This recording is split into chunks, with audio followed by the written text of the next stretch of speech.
أستغفر الله رب البرايا، أستغفر الله من الخطايا. الفاتحة. أعوذ بالله من الشيطان الرجيم. بسم الله الرحمن الرحيم.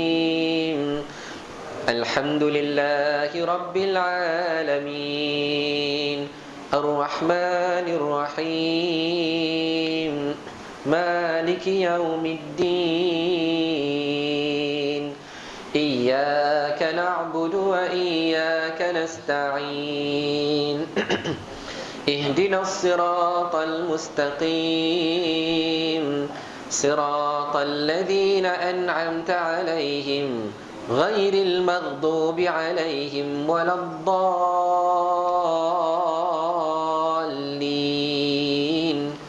آمين. بسم الله الرحمن الرحيم. الحمد لله رب العالمين، والصلاة والسلام على أشرف الأنبياء والمرسلين وعلى آله وصحبه أجمعين. اللهم ربنا زدنا علما نافعا وارزقنا فهما واسعا. اللهم افتح علينا حكمتك وانشر علينا من خزائن رحمتك يا أرحم الراحمين. رب اشرح لي صدري ويسر لي أمري واحلل عقدة من لساني يفقه قولي.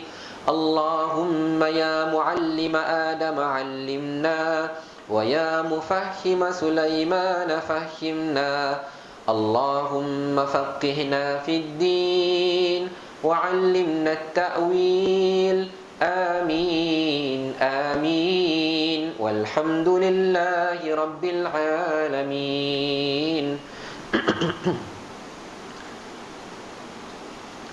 Alhamdulillah wassalatu wassalamu ala asyrafil Alhamdulillah wassalatu wassalamu ala Rasulillah. Tuan Pengerusi Surau, Barisan Jawatan Kuasa Surau, Barisan Imam dan Bilal yang saya muliakan Prof, tuan-tuan dan puan-puan yang dirahmati Allah Subhanahu wa taala. Pertama sekali marilah sama-sama kita panjatkan kesyukuran kepada Allah Subhanahu wa taala. Kerana pada malam ini alhamdulillah, syukur pada Allah, Allah panjangkan lagi umur kita, Allah berikan kesihatan yang baik kepada kita, Allah kurniakan taufik dan hidayah kepada kita. Bahkan Allah bukakan hati kita dan Allah lapangkan masa kita, hingga sama-sama dapat kita datang ke rumah Allah Subhanahu wa taala pada pagi ini, pada malam ini alhamdulillah. Sama-sama dapat kita dirikan salat fardu maghrib secara berjemaah alhamdulillah. Dan syukur pada Allah Subhanahu wa taala kerana pada malam ni sama-sama dapat kita luangkan sedikit masa berada di dalam majlis ilmu. Tak lama insya-Allah, ya, sementara kita nantikan salat fardu isya, insya-Allah kita akan sambung lagi tentang beberapa amalan yang disebutkan sebagai amalun yasir wa ajrun kabir. Amalan yang ringan, amalan yang mudah, tapi ganjarannya besar di sisi Allah Subhanahu wa taala. Tuan-tuan dan puan-puan dirahmati Allah, kalau masih ingat pada minggu lepas kita bicarakan tentang istighfar pada waktu sahur. Kemudian kita dah bayangkan bahawa bila mana kita angkat wuduk dengan sempurna. Lalu selesai daripada wuduk, maka kita pun mengucapkan kalimah syahadah, asyhadu an la ilaha illallah wahdahu la syarikalah wa asyhadu anna Muhammadan abduhu wa rasuluh. Allahumma ij'alni minat tawwabin waj'alni minal mutatahhirin. Masya-Allah. Ya, amalan ringkas saja. Yang wuduk tu dah memang wajib kita berwuduk. Cuma tambahannya ringkas saja dengan mengucapkan dua kalimah syahadah, kemudian berdoa pada Allah Subhanahu wa taala. Kata Rasulullah sallallahu alaihi wasallam, maka akan dikatakan kepada dia pada hari akhirat nanti, masuklah kamu ke dalam syurga melalui mana-mana pintu syurga yang 8. Masya Allah, tuan-tuan dan puan dirahmati Allah, ganjaran yang sangat besar di sisi Allah Subhanahu wa ta'ala. Sebab tu kita jangan lupa. Kemudian kita dah bicarakan, tuan-tuan dan puan dirahmati Allah, dah siap berwuduk, maka kita pun mulakan perjalanan kita keluar daripada rumah dengan lafaz bismillahi tawakkaltu ala Allah wala haula wala quwwata illa billah. Pergilah kita menuju ke rumah Allah Subhanahu wa ta'ala, bukan tempat lain pun. Ni surau ini, rumah Allah ni yang kita tuju, ya, kerana ini adalah rumah kita, ya. Kita datang hari-hari ke sini untuk beribadah kepada Allah Subhanahu wa ta'ala. Sampai-sampai kita dekat surau ni dilaungkan azan, maka peranan kita bila dengar azan, maka kita akan jawab azan. Itu dah biasa yang kita lakukan. Cuma yang kita belajar pada minggu lepas, tuan-tuan dan puan dirahmati Allah Subhanahu wa ta'ala, adalah apabila kita dah selesai menjawab azan, selesai kita berselawat ke atas Nabi Muhammad sallallahu alaihi wasallam, maka kita akan berdoa. Allahumma rabb hadhihi ad-da'wati tammah was-salatil qa'imah ati sayyidana Muhammadanil wasilata wal fadilah. Kata Rasulullah sallallahu alaihi wasallam, siapa yang doakan saya agar saya dapat wasilah, iaitu kedudukan yang tertinggi di dalam syurga Allah Subhanahu wa ta'ala, halat lahu syafaati, nanti dia akan dapat syafaat daripada Nabi Muhammad sallallahu alaihi wasallam. Masya-Allah. Bila kita masuk saja ke dalam rumah Allah Subhanahu wa ta'ala, macam biasa kita dah sebutkan pada minggu lepas, kita habis dekat mana? Raka'atul fajri khairum minad dunya wa ma fiha. Kita pun dirikanlah solat sunat qabliyah 2 rakaat, ya. Sebab apa, tuan-tuan dan puan dirahmati Allah? Kata baginda sallallahu alaihi wasallam, 2 rakaat qabliyah subuh itu lebih baik daripada dunia dan seisinya. Masya-Allah. Kemudian kita dah sebutkan juga pada minggu lepas bahawa solat sunat qabliyah subuh tu di antara solat sunat rawatib yang muakkad, yang dituntut, ya, di mana dia daripada 12 rakaat, dia salah satu daripadanya, di mana Rasulullah sallallahu alaihi wasallam bersabda, barang siapa yang menjaga 12 rakaat solat sunat sehari, maka Allah binakan baginya mahligai dalam syurga Allah Subhanahu wa ta'ala. Masya-Allah. Kita ceritakan semua yang ganjarannya besar, ganjarannya besar, ganjarannya besar. Baik, kita berhenti setakat solat sunat qabliyah subuh. Maka kita pun dirikanlah solat fardu subuh secara berjemaah. Tapi nak cerita, tuan-tuan dan puan dirahmati Allah, sebelum kita dirikan solat fardu subuh, kita nak tahu kedudukannya kat mana? Kat mana kita berada? Di saf pertama ke, saf kedua ke, saf ketiga, sebab kita belum solat fardu subuh lagi. Maka tuan-tuan dan puan dirahmati Allah, sebagaimana kita semua maklum bahawa saf yang pertama adalah saf yang paling afdal. Cuma kita nak dengar, tuan-tuan dan puan dirahmati Allah, bahawa Rasulullah sallallahu alaihi wasallam bersabda, innallaha wa malaikatahu yusalluna 'alas saffil awwal. Yang kita biasa dengar, innallaha wa malaikatahu yusalluna 'alan nabi. Tetapi dalam hadis ini Rasulullah sallallahu alaihi wasallam bersabda, innallaha wa malaikatahu yusalluna 'alas saffil awwal. Sesungguhnya Allah dan para malaikatnya berselawat ke atas mereka yang berada pada saf yang pertama. Masya Allah. Jadi tuan-tuan dan puan dirahmati Allah, kalaupun kita nak solat sunat, kadang-kadang kita kata tak apa, solat sunat kat belakang-belakang dulu, kemudian bila dah iqamah baru kita ke depan. Tapi bukan macam tu, tuan-tuan dan puan dirahmati Allah. Masa kita solat sunat qabliyah, kita dah dah siap-siap saf yang pertama. Saf yang pertama kita dah berada di situ. Kerana apa? Kerana disebutkan bahawa para malaikat akan berselawat ke atas kita. Cuma bila mana kata selawat itu, para ulama sebutkan bahawa erti selawat malaikat ke atas kita adalah para malaikat mendoakan keampunan untuk kita. Masya Allah. Rupa-rupanya berada pada saf yang pertama itu tidak sia-sia, tak rugi pun. Ya, kita datang awal, kita duduk di depan, tidak rugi. Kerana kalaupun kita tak nampak, kita kena tahu sebenarnya malaikat sedang mendoakan kita agar Allah ampunkan dosa-dosa kita. Masya Allah. Kemudian dalam hadis yang lain disebutkan anna Rasulullah sallallahu alaihi wasallam kana yastaghfiru lis-saffil muqaddami thalathan walithani marrah. Jadi tuan-tuan dan puan-puan dirahmati Allah Subhanahu wa taala, ketika hayat Rasulullah sallallahu alaihi wasallam, baginda ada buat satu amalan. Dan dengan amalan itu menggembirakan orang yang berada pada saf yang pertama dan saf yang kedua. Masya Allah. Apa kata dalam hadis ini? Sesungguhnya Rasulullah sallallahu alaihi wasallam memohon pengampunan. Ya, maksudnya Rasulullah doakan agar Allah berikan keampunan untuk siapa? Untuk saf yang pertama.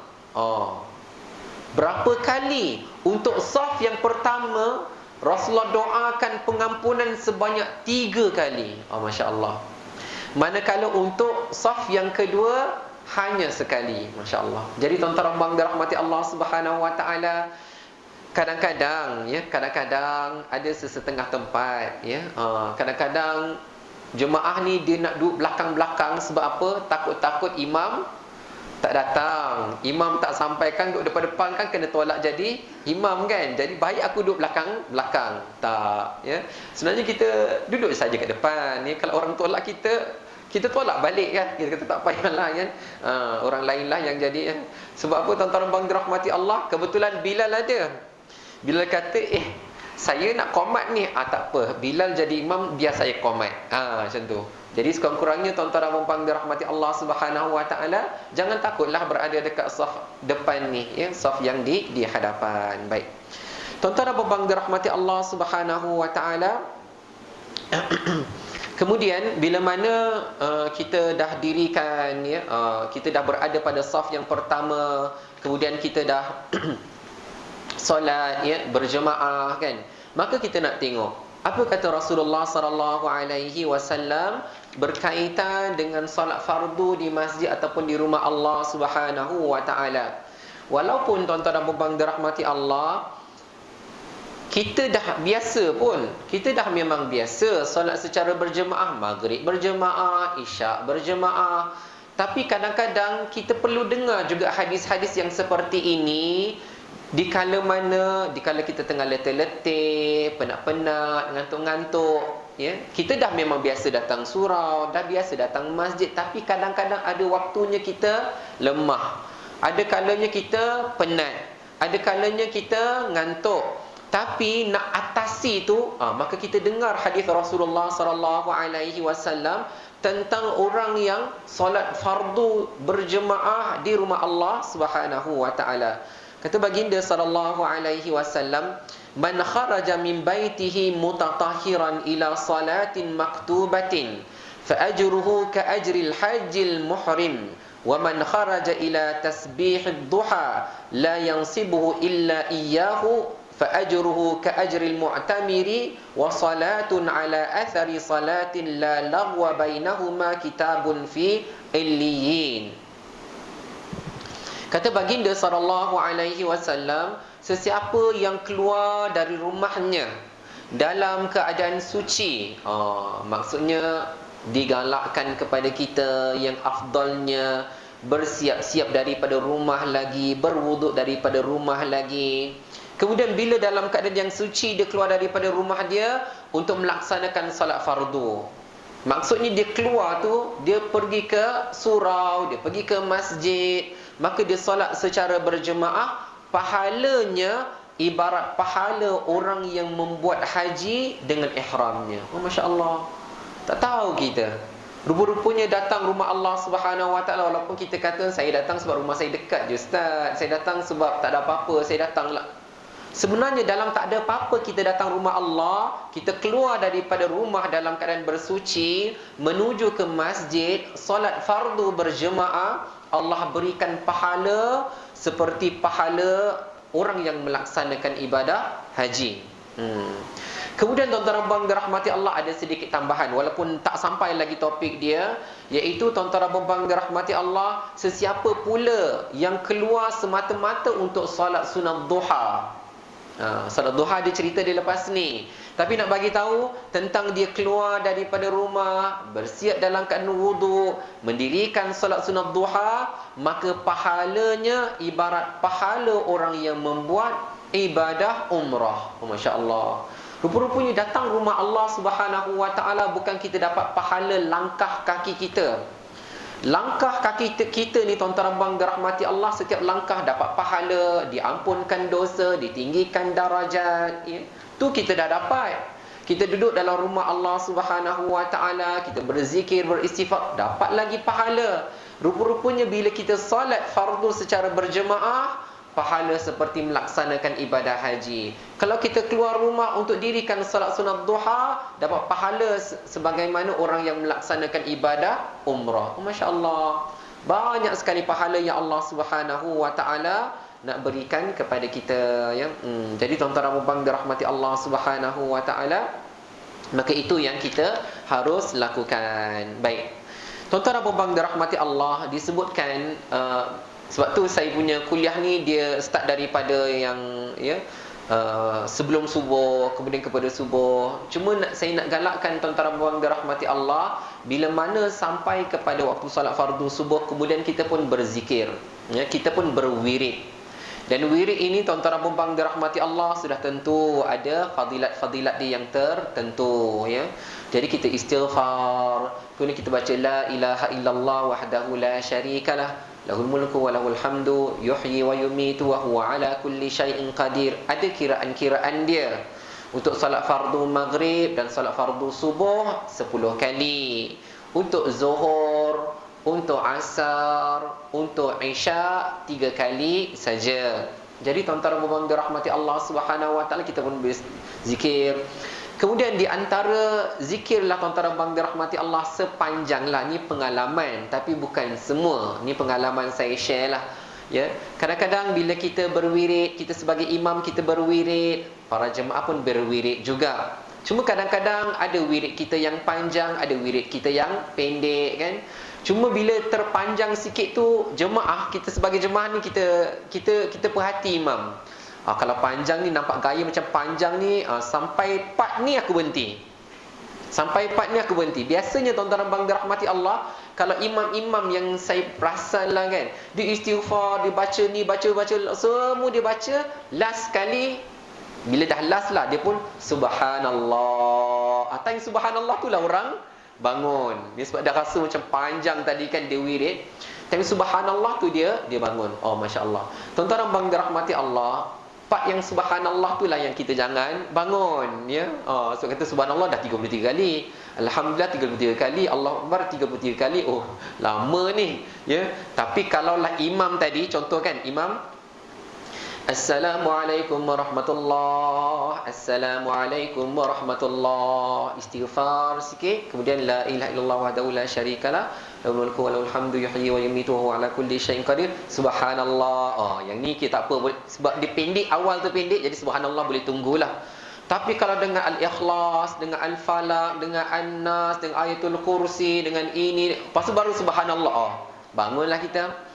Sebenarnya tuan-tuan abang dirahmati Allah, part yang subhanallah tu yang mahal, ya. Part yang subhanallah 33 kali, alhamdulillah 33 kali, Allahu Akbar 33 kali, jumlahnya 99 kali. Jumlahnya 99 kali. Kalau kata Rasulullah sallallahu alaihi wasallam, lalu dia genapkan jadi 100 dengan membaca satu kali la ilaha illallah wahdahu la syarikalah, lahul mulku wa lahul hamdu wa huwa ala kulli syai'in qadir. Maka genaplah jadi 100 tu, kata Rasulullah sallallahu alaihi wasallam, siapa yang buat demikian maka akan diampunkan dosa-dosanya walaupun sebanyak buih di lautan. Banyak tuan-tuan abang dirahmati Allah. Sebenarnya yang kita setakat tengok tu, kan, kalau kita pergi ke pantai, kita tengok yang ni je, kawasan kita tu je, yang buih-buih di lautan, yang depan kita je. Sedangkan dia panjang tuan-tuan abang dirahmati Allah, Dia sangat banyak. Bahkan ada satu tempat tu, dia punya buih tu terlampau banyak. Buih dia tu dekat pesisiran pantai terlalu banyak. Jadi nak bayangkan tuan-tuan bang dirahmati Allah, hanya kita peruntukkan seminit 2 minit saja untuk nak genapkan 100 tu, Masya Allah, Allah nak ampunkan dosa-dosa kita walaupun sebanyak buih di lautan. Dan kadang-kadang bila kita nak develop, penting subhanallah ni, penting ni, dengan cara macam mana, dengan kita menginsafi diri kita ni, saya banyak dosa pada Allah Subhanahu Wa Taala. Saya banyak dosa pada Allah, sebab tu saya tak boleh bangun lepas solat, ya. Saya tak boleh terus bangun lepas solat, saya akan berwirid terlebih dahulu. Walaupun tuan-tuan bang dirahmati Allah, subhanallah tu boleh, sambil jalan pun boleh saja kan, tak ada masalah. Kalau kita nak bangun pun boleh. Cuma yang menjadi kebiasaan, bila dah bangun tu jadi lupa. Dah bangun tu kita cek kunci kita cek telefon kita cek ini cek itu, kita pun tak bertasbih. Jadi tuan-tuan abang dirahmati Allah Subhanahu Wa Taala, kalau kita tahu, saya sambil berjalan tu memang berzikir saja. Sampai kat motor pun, naik atas motor pun jalan tu saya berzikir. Tak apa, tak ada masalah macam tu. Tapi kita sendiri adalah orang yang kenal diri kita je. Kita kalau dah bangun memang kita dah tak zikir, maka duduk, jangan bangun. Sebab tu tuan-tuan abang dirahmati Allah Subhanahu Wa Taala, kita seolah-olah paksa, kita push diri kita, tak apa, sabar sekejap, ganjaran dia besar, pengampunan Allah tu banyak, maka kita lakukannya. Okey, baik. Jadi tuan-tuan abang dirahmati Allah Subhanahu Wa Taala, tu kita dah cerita tentang bertasbih. Kemudian dalam kita berzikir, berwirid, ada al-ikhlas, ya, ada al-falaq, ada an-nas, ya, kemudian ada ayatul kursi. Kita dah bagi tahu kelebihan dia. Orang yang mengamalkan ayatul kursi setiap kali selepas solat fardu, baca ayatul kursi kejap saja kan tuan-tuan bang dirahmati Allah, tak sampai 1 minit pun kita baca ayatul kursi. Tapi kata Rasulullah sallallahu alaihi wasallam, di antara dirinya dengan syurga Allah tidak ada halangan. Dia dengan syurga Allah, bukan dengan apa yang lain pun, bukan dengan kemewahan, tapi dia dengan syurga Allah tiada halangan. Maka jangan lupakan, jangan tinggalkan ayatul kursi. Baik. Cuma oleh kerana tuan-tuan dan puan-puan dirahmati Allah, kita masih cerita tentang amalan kita pada waktu pagi, maka kita ceritakan tentang wirid selepas solat fardu subuh. Maka tuan-tuan dan puan-puan dirahmati Allah Subhanahu Wa Taala, untuk solat fardu subuh dia ada satu zikir yang lain, ya, dia ada satu zikir yang lain, ya. Kalau tuan-tuan dan puan-puan dirahmati Allah Subhanahu Wa Taala nak ingat, maka ingatlah nama isteri Rasulullah sallallahu alaihi wasallam, iaitu Juwairiyah. Isteri, salah seorang isteri Nabi Muhammad sallallahu alaihi wasallam namanya Juwairiyah. Dan kalau tasbih, kalau kita nak Google pun nak cari, kalau lupa lah apa yang Ustaz kata tasbih tu macam mana, saya nak tengok macam mana dieja, macam mana, apa maksudnya, maka tuan-tuan dan puan-puan dirahmati Allah, Google saja tasbih Juwairiyah. Kenapa dinamakan sebagai tasbih Juwairiyah? Kerana satu malam, satu hari itu giliran Rasulullah sallallahu alaihi wasallam di rumah Sayyidatina Juwairiyah radhiyallahu anha. Jadi baginda sallallahu alaihi wasallam pada pagi itu, ketika mana nak keluar untuk solat fardu subuh di Masjid Nabawi, maka baginda sallallahu alaihi wasallam sedang mendapati isteri baginda Sayyidatina Juwairiyah sedang beribadah di tempat solat dia. Duduk beribadah di solat tempat tu, baca Al-Quran, berzikir, istighfar, ya. Jadi sedang beribadah. Kemudian menjadi kebiasaan Nabi Muhammad sallallahu alaihi wasallam, bila mana baginda dah keluar untuk dirikan solat fardu subuh secara berjemaah di Masjid Nabawi, baginda hanya akan pulang setelah matahari naik, ya, selepas waktu syuruk, ya.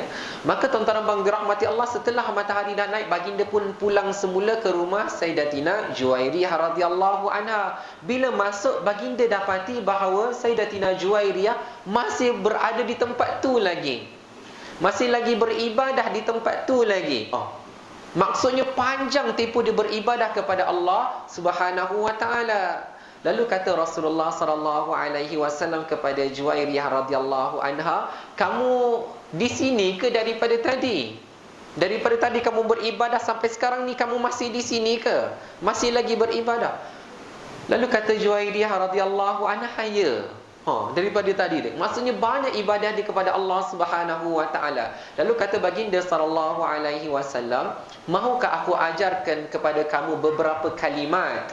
Beberapa kalimah yang kamu baca 3 kali saja." Masya-Allah. Ya, kamu baca kalimah-kalimah ni 3 kali saja. Tetapi ia dikira di sisi Allah Subhanahu wa taala seperti ibadah yang kamu lakukan sepanjang masa tadi. Masya-Allah. Maksudnya ringkas saja ibadah ni, tapi Allah nak bagi pahala sebagaimana yang Sayyidatina Juwairiyah radhiyallahu anha duduk daripada awal baginda nampak sampailah baginda pulang. Maka tuan-tuan dan puan dirahmati Allah Subhanahu wa taala, ringkas saja tasbih ini ataupun zikir ini saya akan baca, tuan-tuan dan puan dirahmati Allah Subhanahu wa taala boleh ikut. Subhanallah wa bihamdih adada khalqih wa ridha nafsih wa zinata arshih wa midada kalimatih. Jadi tuan-tuan bang dirahmati Allah Subhanahu wa taala, subhanallahi wa bihamdih adada khalqi wa ridha nafsi wa zinata arshi wa midada kalimatih. Pendek saja kan tuan-tuan bang dirahmati Allah, baca 3 kali saja. Sekejap saja. Tapi pahalanya kata Rasulullah sallallahu alaihi wasallam kepada Sayyidatina Juwairiyah, "Mahukah aku ajarkan kepada kamu beberapa kalimat yang di mana kamu sebut 3 kali, maka ia menyamai pahala yang kamu lakukan sepanjang masa tadi." Jadi tuan-tuan dan puan dirahmati Allah Subhanahu wa taala, namanya tasbih Juwairiyah. Kita baca setiap kali selepas solat fardu subuh. Jadi kadang-kadang sebelum saya ajar tasbih Juwairiyah ni kan, ada di antara kita yang dah tahu, yang dah mengamalkannya. Cuma kadang-kadang saya tanya pada para jemaah pernah dengar tak tasbih Juwairiyah ni kan, baca subhanallahi wa bihamdi adada khalqih wa ridha nafsi wa zinata arshih wa midada kalimati. Kata tak pernah dengar kan. Jadi tak pernah dengar, baguslah kita belajar kan tuan-tuan dan puan dirahmati Allah. Cuma kadang-kadang bila saya tanya, pernah tak dengar kalau tasbih macam ni? Subhanallah adada khalqih, subhanallah ridha nafsih, subhanallah zinata arshih, subhanallah midada kalimatih. Yang tu pernah dengar Ustaz? Sama je tuan-tuan dan puan dirahmati Allah. Jadi jemaah kita ni, orang kita ni kalau dah dinasyidkan, yang tu pernah dengar Ustaz. Jadi tuan-tuan dan puan dirahmati Allah, dia sama saja, cuma ditambahkan subhanallah di awalnya itulah ya. Jadi tuan-tuan dan puan dirahmati Allah, itu adalah tasbih yang diajarkan oleh Nabi Muhammad sallallahu alaihi wasallam kepada isteri baginda sallallahu alaihi wasallam. Baik. Tuan-tuan dan puan dirahmati Allah Subhanahu wa taala, kita pun dah selesai zikir, istighfar, semua sekali dah campurlah tasbih Juwairiyah. Bahkan tuan-tuan dan puan dirahmati Allah, digalakkanlah kepada para imam ya, sebab imam ni dia bila mana dia berwirid selepas salat, dia sebenarnya membiasakan jemaah berzikir sama. Jadi kalaulah zikir-zikir yang kita tak biasa dengar kan, jadi bila kita dah dengar, macam ni bacaan dia, mula-mula kita tiru-tiru, kita ikut-ikut, lama-lama kita pun terhafal sama, terhafal sekali kan. Jadi tuan-tuan dan puan dirahmati Allah Subhanahu wa taala, digalakkanlah kepada imam untuk membiasakan tasbih Juwairiyah. Walaupun imam tak baca pun tak apa ya. Macam zikir-zikir tadi pun, kalau imam tak baca ayatul kursi pun tak apa ya. Kalau imam tak baca subhanallah 33 kali tu pun tak apa. Cuma tuan-tuan dan puan dirahmati Allah Subhanahu wa taala, kalau imam buat, makmum akan buat. Maka kita pun menjadi asbab lah. Oleh kerana kita imam kita buat, makmum pun ikut juga. Jadi kita pun akan dapat pahala insya-Allah. Lebih-lebih lagi zikir-zikir yang datang daripada Rasulullah sallallahu alaihi wasallam beserta dengan kelebihannya, maka kita jangan tinggalkan ya. Jangan tinggalkan tuan-tuan dan puan dirahmati Allah Subhanahu wa taala. Sebenarnya untuk solat ni kita luangkan sedikit masa kita. Kita jangan kalut-kalut sangat, ya. Lepas bagi salam je terus nak buat ini, dah plan nak buat itu. Jangan. Solat ni kita relax-relax. Kita dah solat, kita zikir dulu, istighfar dulu, muhasabah diri kita, tasbih pada Allah, doa pada Allah Subhanahu Wa Taala, barulah kita selesaikan, ya. Baik. Jadi tuan-tuan dan puan dirahmati Allah, oleh kerana kita masih cerita tentang subuh, cumalah mungkin bukan semua, ya, bukan semua di antara kita yang dah pencen, kan. Mungkin ada di antara kita yang dah kerja, lepas solat kita pun kena gerak. Cuma kita nak bayangkan, subuh yang kita nak bayangkan adalah subuh Sabtu dan Ahad. Yang kita nak bayangkan subuh Sabtu dan Ahad, yang kita dah zikir tadi semua dah selesai, tasbih Juwairiyah pun dah baca, ada pula kuliah subuh. Kita pun duduklah dalam kuliah subuh. Jadi berkaitan dengan kuliah subuh, kita duduk dalam majlis ilmu, sebenarnya itu termasuk dalam kategori zikrullah, mengingati Allah Subhanahu Wa Taala. Jadi mengingati Allah selepas solat fardu subuh ada ganjarannya yang tersendiri. Tapi dia ada 4 syarat, tuan-tuan dan puan dirahmati Allah. Dia ada 4 syarat dia. Kita dengar hadis Rasulullah sallallahu alaihi wasallam. Baginda bersabda, "Man shallal ghadata fi jama'ah, thumma qa'ada yadhkurullaha hatta tatlu'a asy-syamsu, thumma shalla rak'atain, kanat lahu ka ajri hajjatin wa umratin." Qala Rasulullah sallallahu alaihi wasallam, "Tammatin tammah." Oh, masya-Allah. Jadi tuan-tuan dan puan dirahmati Allah, ada ganjaran yang spesifik, ya. Jadi kalau tuan-tuan dan puan dirahmati Allah datang solat fardu subuh hari Sabtu, hari Ahad, ya. Bahkan sesetengah tempat saya tak pasti, Tuan Haji, untuk hari yang Jumaat ni kan satu hari bulan Januari, hari cuti, banyak juga masjid, banyak juga surau yang buat kuliah subuh hari tu. Jadi kena biasakan tuan-tuan dan puan dirahmati Allah, kalau cuti jatuh hari Rabu pun ada kuliah subuh. Biasakan macam tu, ya. Kalau dekat KL, dekat Selangor tu dah biasa dah, asal cuti je ada kuliah subuh.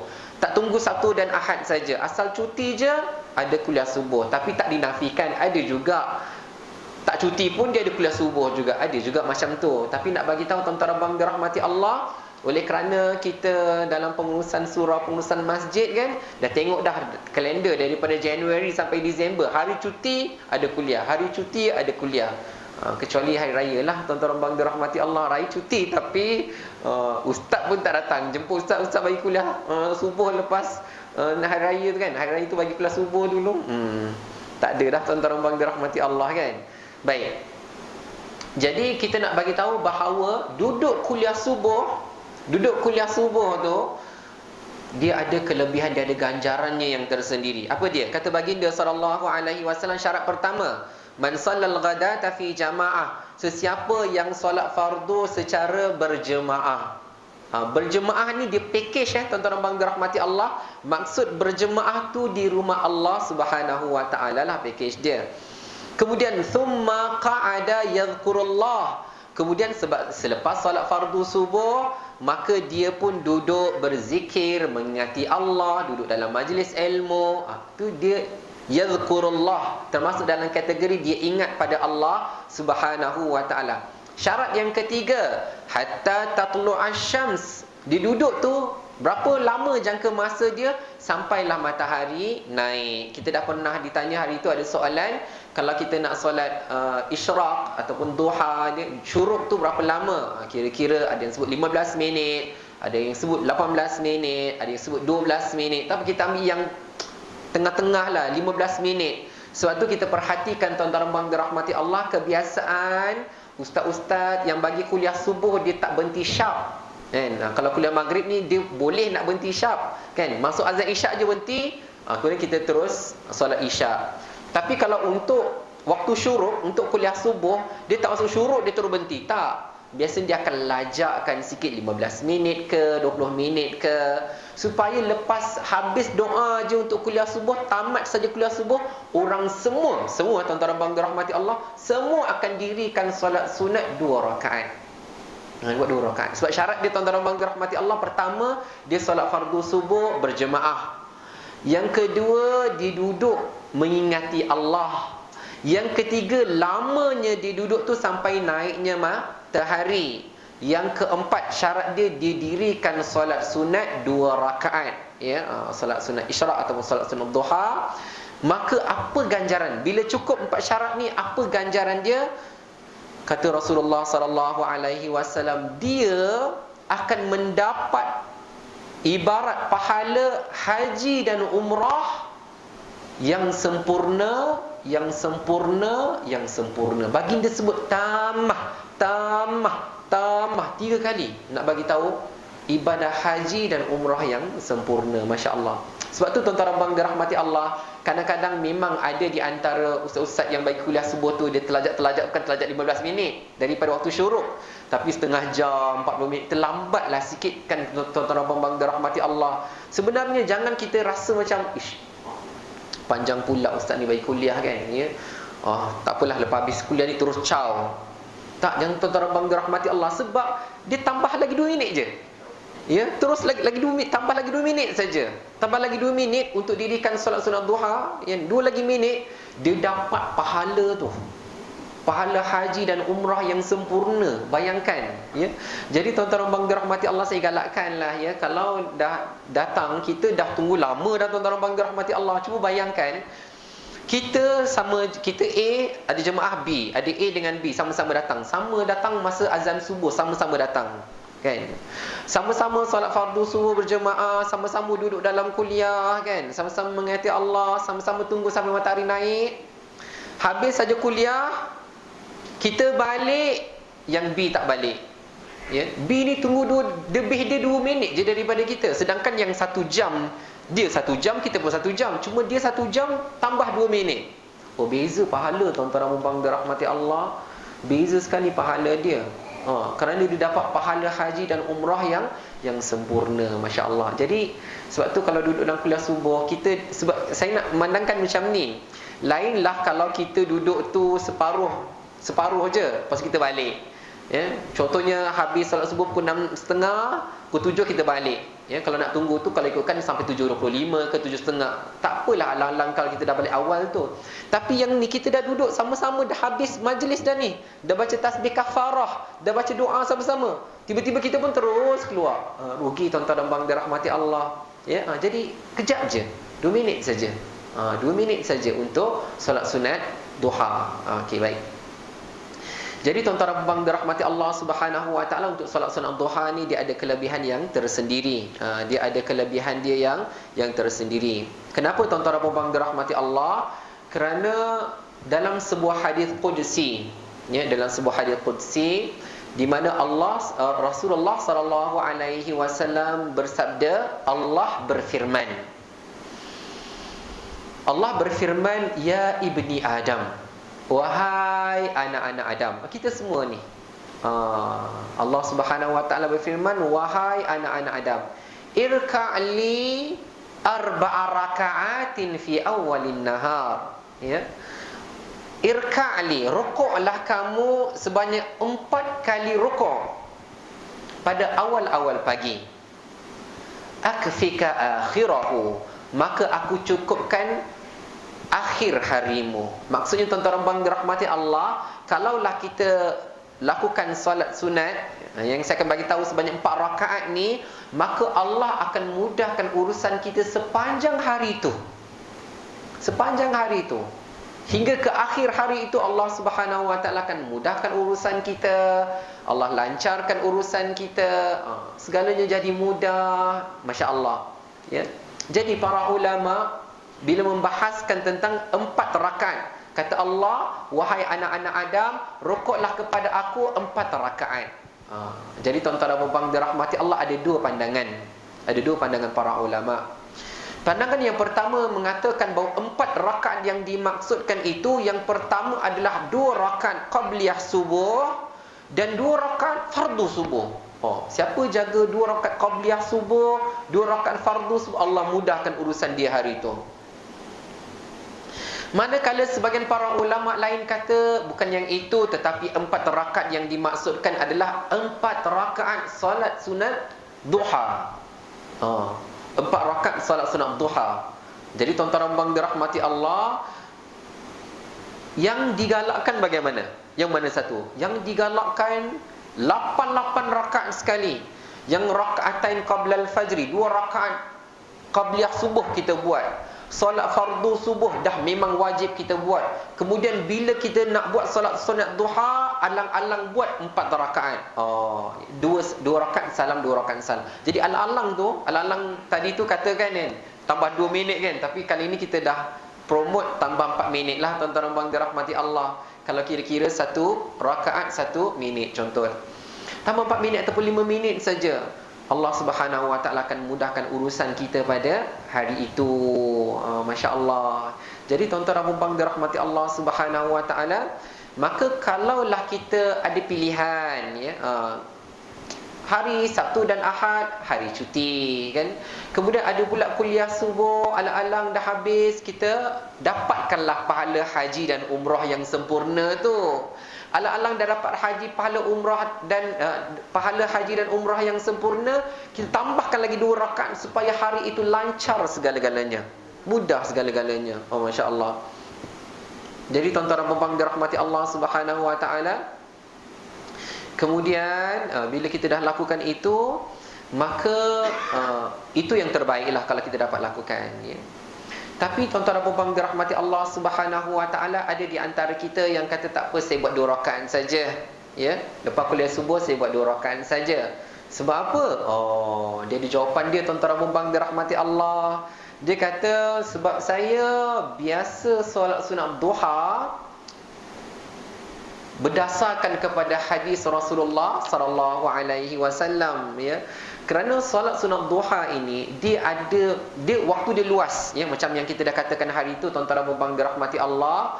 Kalaulah pandangan yang mengatakan 15 minit selepas waktu syuruk, ni kita buat congaklah. Kalaulah waktu syuruk 7.15 minit, maka waktu untuk kita solat sunat duha tu dah boleh 7.30, dah boleh solat sunat duha. Panjang dia tu, panjang tuan-tuan dan dirahmati Allah untuk solat sunat duha. Daripada 7.30 tu sampailah kita tengok waktu zuhur. Contohlah kalaulah waktu zuhur tu pukul 1.15, ya, maka 15 minit sebelum tu, dalam kira-kira 12.45 masih boleh lagi solat sunat duha. 12.45. Dan hari ni tuan-tuan dan puan dirahmati Allah, oleh kerana dengan SOP-nya kan, kita datang solat fardu Jumaat tu awal. Walaupun zuhur 1 suku lah, lebih kurang 1.12, 1.13, kita kata 1 suku, kita 12.30 dah sampai, 12.45 dah sampai, sebab takut penuh dan sebagainya. Kita awal, kita dah yang kita sampai itu 12.30 tu, boleh solat sunat duha lagi. Jadi saya nak cuma bagi bayangan lah tuan-tuan dan puan dirahmati Allah, cuma nak bagi bayangan. Kita masuk 12.30, ya. Kemudian kita solat sunat tahiyatul masjid, ya. Lepas tu kita nak tambah solat sunat duha 2 rakaat, tambah lagi solat sunat duha lagi, boleh. Cuma kadang-kadang kebiasaan kita bila kita dah duduk tu dah tak bangun lah kan. Tapi nak bagi tahu boleh, ya. Dengan syarat kita awal lah, jangan kita sampai pukul 1 baru kita nak solat sunat duha tu, dia dah masuk waktu yang dah menghampiri waktu zuhur. Baik. Jadi tuan-tuan dan puan dirahmati Allah Subhanahu Wa Taala, itulah luasnya sebenarnya waktu untuk solat duha, waktu solat sunat duha. Tetapi tuan-tuan dan puan dirahmati Allah, dalam sebuah hadis Rasulullah sallallahu alaihi wasallam menyebutkan bahawa solat duha juga dikenali sebagai solat awabin, ya. Solat sunat duha juga dikenali sebagai solat sunat awabin. Awabin dia sebenarnya tuan-tuan dan puan dirahmati Allah, kalau kita tengok daripada maksud awabin, dia bukanlah kalau saya nak maksudkanlah, dia bukanlah nama solat pun, ya. Kalau daripada segi maknanya lah, tapi akhirnya dia disebut sebagai solat sunat awabin juga. Apa maksud awabin? Awabin bererti orang yang kembali. Orang yang kembali. Kembali kepada apa? Kembali kepada Allah Subhanahu Wa Taala. Kerana dikatakan tuan-tuan dan puan dirahmati Allah, tidaklah seseorang itu melaksanakan solat awabin melainkan dia termasuk dalam golongan orang yang takut pada Allah. Jadi orang yang takut pada Allah dijaga solat awabin dia. Solat awabin maksudnya dia jaga solat sunat duha dia. Cuma Rasulullah sallallahu alaihi wasallam bersabda, "Salatul awabin hina tarmadul fisal." Salat awabin, bila diterjemahkan, solat orang-orang yang sering bertaubat kepada Allah. Solat bagi orang yang selalu takut kembali kepada Allah. Dia takut, lalu dia rasa dia akan kembali kepada Allah. Dia akan lakukan solat itu bila hina tarmadul fisal, iaitu apabila anak-anak unta bangun dari tempatnya kerana kepanasan mentari, ya, kerana panasnya matahari. Jadi kalau kita tengoklah anak-anak unta ni, bila dia di padang pasir kan, dia panas, dia akan dengan perut-perut dia pun ada dekat atas dia, macam yang duduk tu lah kan, dia duduk macam tu. Tapi bila dah matahari dah naik, bukan yang pukul 7.30 tu, tetapi kira-kira pukul 10 pagi kan, dah terasa terik dia rasa mula panas, dia dah tak selesa, jadi dia pun mula bangun. Sebab apa? Pasir dah panas. Jadi waktu tu tuan-tuan bang dirahmati Allah adalah waktu yang afdal untuk kita dirikan solat sunat duha, ya, dikatakan itu yang afdal. Tapi kalau tuan-tuan bang dirahmati Allah, macam saya katakan tadi, kalaulah kita kan dah kuliah subuh, kemudian kita dah solat sunat duha, kemudian kita tak ada break lah, kita kerja ke, kita apa ke, nanti zuhur baru kita solat balik, jadi kita tak ada waktu untuk solat sunat duha tu, maka terus lakukan yang pukul 7.30 tu. Tapi kalau kita kata tak apa Ustaz, yang 7.30 ni saya buat 2 rakaat saja, sebab lagi 2 rakaat, 4 rakaat, 6 rakaat saya akan buat masa matahari tengah naik, masya-Allah, tu lebih afdal. Baik, sebagian para ulama kata kenapa nama dia solat awabin? Dia ada kaitan dengan firman Allah Subhanahu wa taala, di antaranya sebagaimana ditafsirkan oleh para ulama tentang surah Syams, wasyamsi wadhuhaha, wasyamsi wadhuhaha. Okey. Matahari ni tuan-tuan dan dirahmati Allah, wasyamsi, asyamsi ni matahari, wasyamsi wadhuhaha, asyams, syams tu matahari.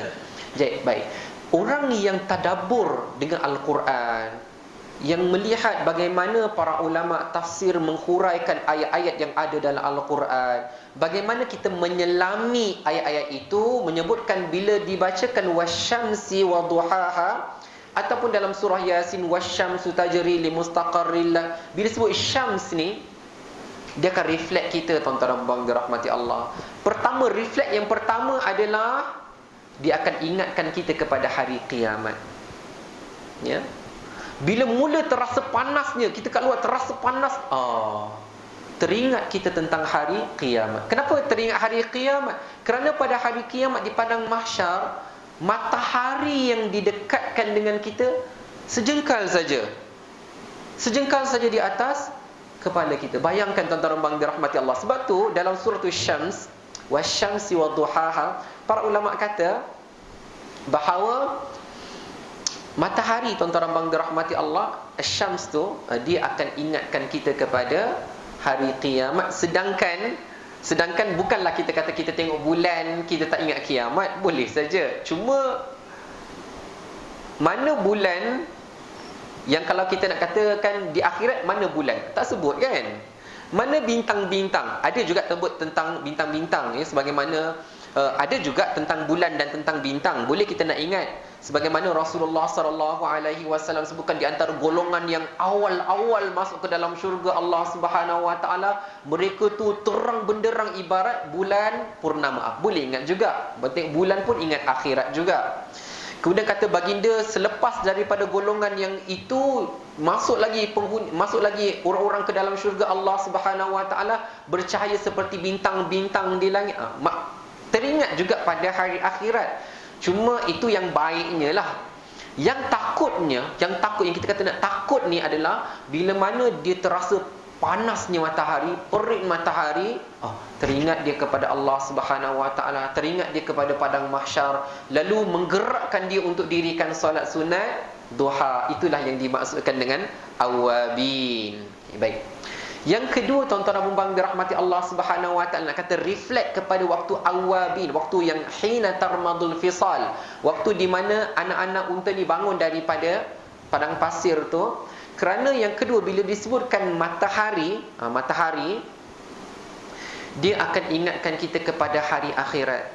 Sebab apa tuan-tuan dan puan dirahmati Allah, sepanas-panas ya, sepanas-panas kulit kita ni kena matahari tuan-tuan dan puan dirahmati Allah, tak boleh lawan lagi panasnya api neraka Allah Subhanahu wa taala. Sebab tu namanya awabin. Dia tawab, dia pun bertaubat kepada Allah Subhanahu wa taala. Kerana panasnya matahari dekat dunia reflect untuk dia tentang panasnya api dalam neraka Allah Subhanahu wa taala. Dia pun buatlah solat sunat duha, solat awabin ya. Kemudian tuan-tuan dan puan dirahmati Allah Subhanahu wa taala, para ulama kata lagi tentang matahari ni. Kadang-kadang bila kita tengok matahari tuan-tuan dan puan dirahmati Allah Subhanahu wa taala, dia sebagai cerminan kepada kita. Cerminan kita macam mana tuan-tuan dan puan dirahmati Allah, nak tunjuk sebenarnya kalau kita tengok matahari, kita boleh tahu betapa lemahnya kita. Daripada sudut apa tuan-tuan dan puan dirahmati Allah, matahari waktu duha, waktu tengah hari tu, tak boleh mata kita tengok direct. Tak boleh. Ya. Kata mata saya tak rabun lagi ustaz, kuat lagi. Tak boleh. Kita pandang saja, tak boleh. Tuan-tuan dan puan dirahmati Allah, kita ni lemah sekali. Kita ni dhaif sangat-sangat tuan-tuan dan puan dirahmati Allah. Mata kita nak tengok matahari pun tak tahan silaunya. Yang kedua, nak suruh kita berjemur. Bukan kata berjemur tuan-tuan dan puan dirahmati Allah, kita duduk dalam kereta berbumbung dah. Ada bumbung, tak kena pun. Tapi panasnya tuan-tuan dan puan dirahmati Allah, kena buka aircon juga. Nak katakan kulit kita ni tak tahan. Kulit kita ni dhaif tuan-tuan, lemah kulit kita ni. Kan? Nak tahan matahari lama-lama, sunburn, ya? Terbakar kulit kita, ya? Walaupun bukanlah terbakar yang macam mana kan, ya? Jadi tuan-tuan dan puan dirahmati Allah, lemah kita. Tapi bila kita tengok matahari yang besar, ya, kita reflect lagi dalam matahari, sebesar-besar matahari macam tu, sebesar, lagi besar daripada bumi. Kalau kita banding, kita dah lah dhaif, kecil pula. Tapi apa tuan-tuan dan puan dirahmati Allah? Tapi apa? Sebesar-besar matahari tak pernah ingkar pada Allah Subhanahu wa taala. Sebesar-besar matahari tak pernah langgar perintah Allah Subhanahu wa taala. Jadi kita ni dalam mata pun tak kuat. Mata kita pun dhaif, kulit kita pun dhaif. Kita dah lah lemah, kita dah kecil. Tapi apa? Buat maksiat, ingkar pada Allah Subhanahu wa taala. Bayangkan tuan-tuan dan puan dirahmati Allah, matahari yang kita tengok, yang kita nak solat sunat duha ni, dia reflect pada kita. Tengok matahari, ya Allah, matahari daripada dulu ribuan tahun tak pernah hilang cahayanya, tak pernah hilang panasnya.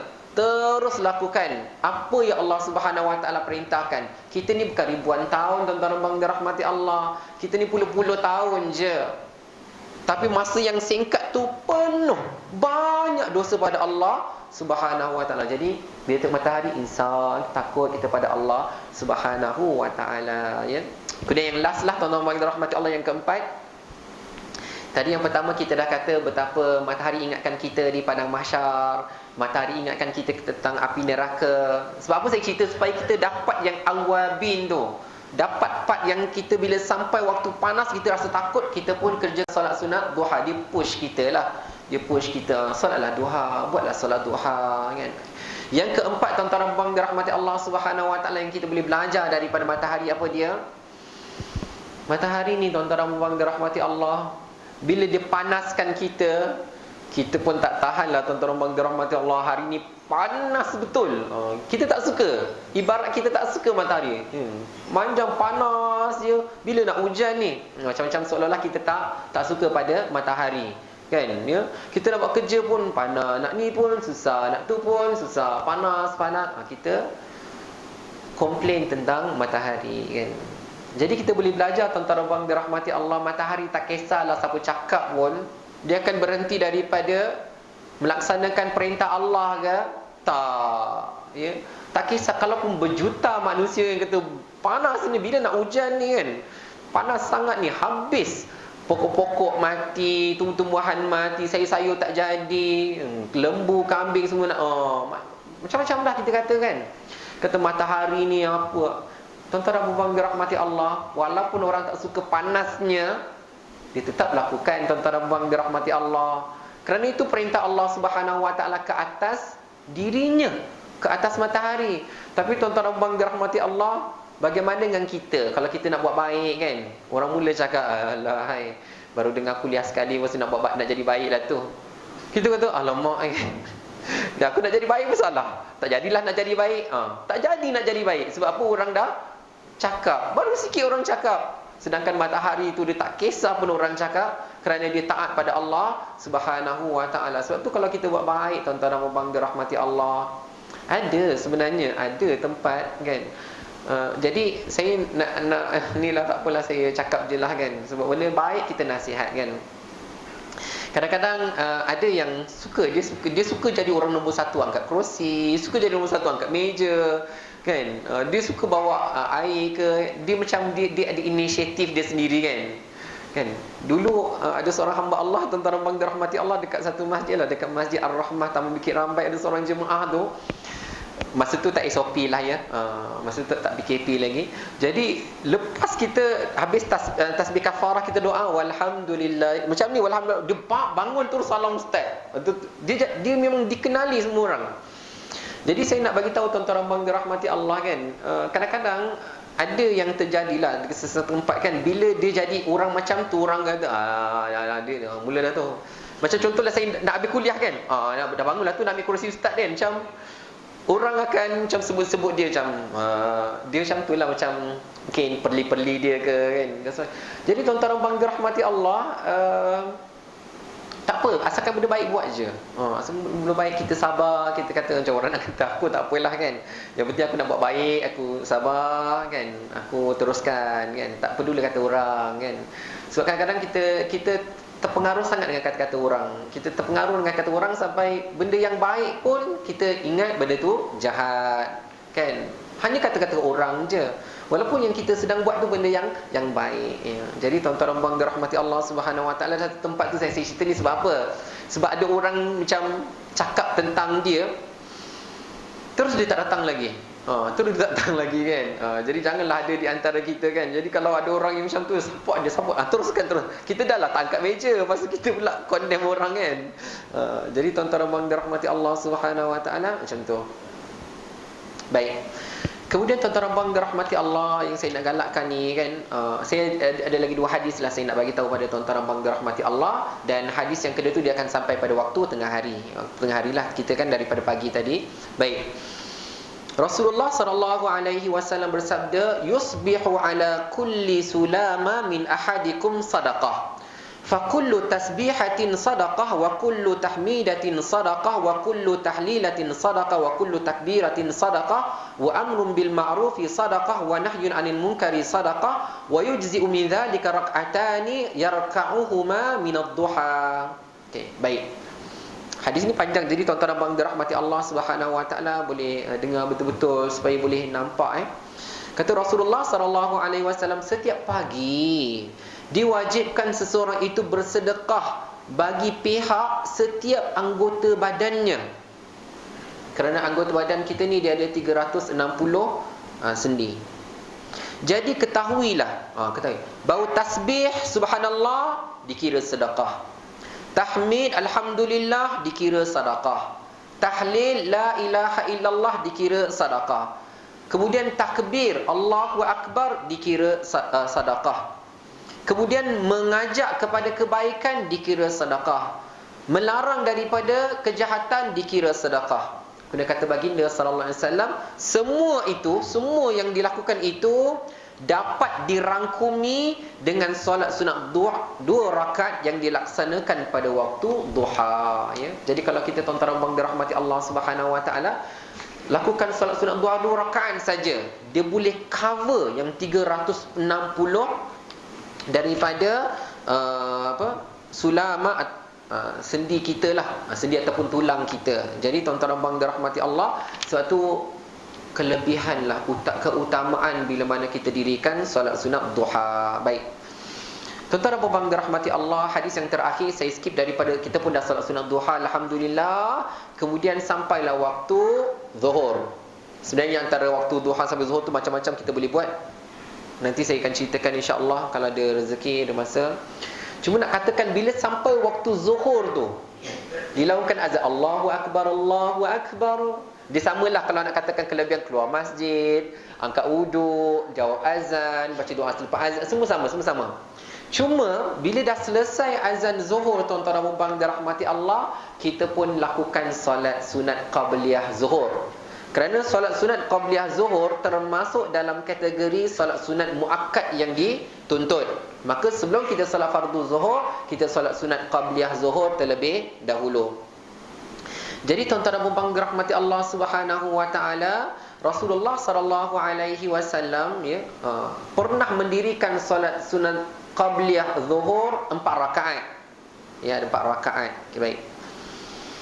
Kata Abdullah bin As-Sa'ib, Rasulullah sallallahu alaihi wasallam pernah mendirikan solat sunat 4 rakaat selepas matahari tergelincir. Maksudnya masuk waktu zuhur, baginda pun solat sunat qabliyah zuhur 4 rakaat. Cuma kita nak tahu tuan-tuan dan puan dirahmati Allah, kita memang buat. Tapi kenapa kita buat? Sebenarnya kita buat tu kerana ibadah lah pada Allah Subhanahu wa taala, tu jawapan yang ringkas lah. Cuma Rasulullah sallallahu alaihi wasallam pernah bagi tahu kenapa. Kata baginda sallallahu alaihi wasallam tentang waktu di antara azan dengan iqamah tu. Kata baginda sallallahu alaihi wasallam, innaha sa'atun tuftahu fiha abwabus sama. Yang dikala kita sedang solat sunat qabliyah zuhur tu, kata baginda, sesungguhnya pada masa tu itu adalah waktu dibukakan pintu-pintu langit. Waktu tu dibukakan pintu-pintu langit. Kata baginda, wa uhibbu ay yas'ada li fiha amalun salih. Dan pada ketika itu aku suka sekali, aku sedang beribadah, amal ibadahku diterima pada waktu itu. Jadi tuan-tuan dan puan dirahmati Allah, para ulama menyebutkan bahawa keutamaan solat sunat qabliyah kerana baginda sallallahu alaihi wasallam bagi tahu pada waktu itu pintu-pintu di langit dibuka. Dan baginda sallallahu alaihi wasallam kata, aku suka dikala pintu langit dibuka, aku sedang beribadah kepada Allah Subhanahu wa taala. Jadi sebagian para ulama menyebutkan, tuan-tuan dan puan dirahmati Allah, seandainya waktu tu mungkin kita tengah jalan-jalan ke, masih berjalan nak pergi ke surau, masih berjalan ke masjid, belum sempat lagi, kita dah dengar dah azan. Maka pada waktu itu kalau kita tak sempat untuk solat sunat qabliyah zuhur, maka kita isi masa terluang itu, masa yang ruang di antara azan dengan iqamah itu, dengan berdoa kepada Allah Subhanahu wa taala. Kerana ia termasuk di antara waktu-waktu doa yang mustajab. Jadi tuan-tuan dan puan dirahmati Allah, setakat waktu zuhur itulah kita berhenti dahulu. Insya-Allah dalam pertemuan yang akan datang Tuan Mercy dah tanya saya ada tak minggu depan kan, ada tak, nanti saya maklumkan semula insya-Allah ya, sebab tengah susun jadual ni. Tengah susun jadual, bukan jadual apa, jadual memang dah ada. Cuma nak tahu PKP ke tak PKP, sebab di Seremban, di Negeri Sembilan dilanjutkan. Bila dilanjutkan tu kita akan dapat adjust lah kalau tak dilanjutkan. Jadi kita tahu apa yang kita nak, kat mana kita nak ada, kita nak kuliah kat mana. Jadi insya-Allah saya akan maklumkan. Jadi tuan-tuan dan puan dirahmati Allah Subhanahu wa taala, kemudian kita boleh simpulkan tadilah kan, kita boleh bertasbih selepas solat, kita boleh baca ayatul kursi selepas solat, kita boleh baca tasbih juwairiyah selepas solat fardu subuh. Kita jangan lupa tinggalkan solat sunat duha. Kita dah tahu kelebihannya kan. Kalau boleh kita buat sampai 4 rakaat. Allah mudahkan urusan kita pada hari itu. Dan bila kita nak solat fardu zuhur, maka kita dirikan solat sunat qabliyah terlebih dahulu. Kerana di antara waktu azan dan iqamah itu pintu-pintu langit dibuka, amalan kita akan naik, kemudian doa kita akan mustajab. Mudah-mudahan itulah yang dapat kita lakukan, kerana itu semua ganjaran yang diberikan oleh Allah Subhanahu wa taala yang terlalu banyak kepada kita. Jadi yang baik itu datang daripada Allah Subhanahu wa taala, yang salah, yang silap daripada kelemahan diri saya sendiri. Saya mohon ampun daripada Allah, dan saya mohon kemaafan daripada tuan-tuan dan puan yang dirahmati Allah Subhanahu wa taala. Wa barakallahu fikum wa jazakumullahu khairan katsira. Terima kasih pada semua yang hadir pada malam ni. Terima kasih pada semua yang menonton secara live. di Facebook. Mudah-mudahan kita semua diberkati oleh Allah Subhanahu wa taala. Kita akhiri kuliah kita dengan tasbih kafarah dan suratul Asr. Bismillahirrahmanirrahim. Wal 'asr innal insana lafi khusr illa alladhina amanu wa 'amilus salihat wa tawasaw bil haqqi wa tawasaw bis sabr. Subhanakallahumma wa bihamdika asyhadu an la ilaha illa anta astaghfiruka wa atubu ilaik. Bismillahirrahmanirrahim. Alhamdulillahi rabbil alamin. Wassalatu wassalamu ala asyrafil anbiya'i wal mursalin wa ala alihi wa sahbihi ajma'in. Allahumma inna nas'aluka ilman nafi'a wa rizqan tayyiba wa amalan mutaqabbala. ربنا آتنا من لدنك رحمة وهيئ لنا من أمرنا رشدا ربنا آتنا في الدنيا حسنة وفي الآخرة حسنة وقنا عذاب النار وصلى الله على سيدنا محمد وعلى آله وصحبه وسلم والحمد لله رب العالمين وبارك الله فيكم والسلام عليكم ورحمة الله وبركاته.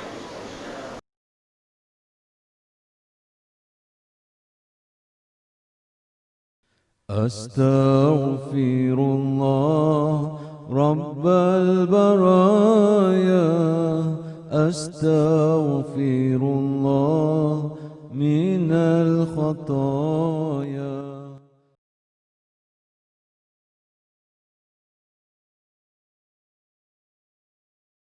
أستغفر الله رب البرايا أستغفر الله من الخطايا